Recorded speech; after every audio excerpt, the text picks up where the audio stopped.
If you're saving money in a bank, you probably think you're being responsible. But what if I told you that habit is silently making you poorer every year? Not because you're doing something wrong, but because the system changed and nobody told you. Today, we're going to expose why saving money in a bank is one of the most misunderstood financial decisions in America. For generations, Americans were taught a simple formula. Work hard, save your money, put it in the bank. It sounds logical, it sounds safe, it sounds responsible. And to be fair, it used to work. But the financial world you're living in today is not the same world your parents grew up in. Interest rates collapsed, inflation accelerated, and banks quietly rewrote the rules.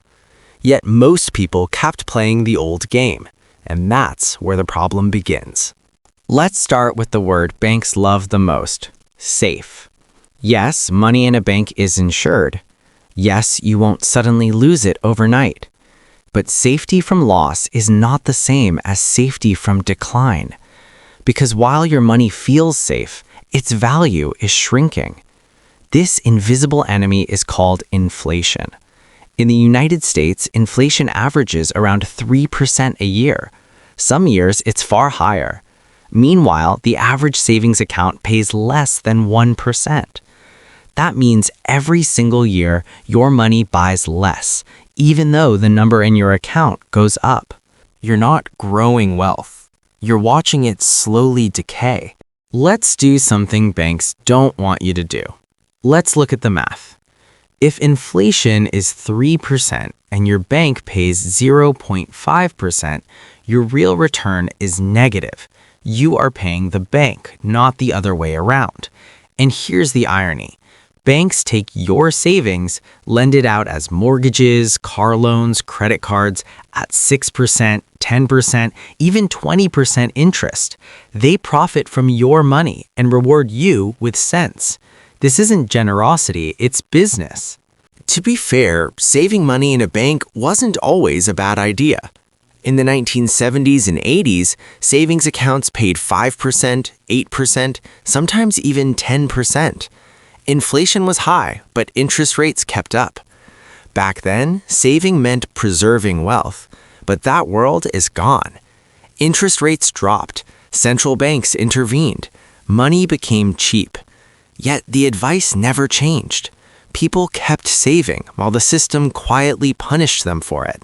The biggest problem with saving money in a bank is not what you lose. It's what you miss. This is called opportunity cost. While your money sits still, the stock market grows, businesses expand, real estate appreciates, innovation creates value. Time is the most powerful force in finance, and banks neutralize it. Every year your money stays parked, you're losing years of potential compounding.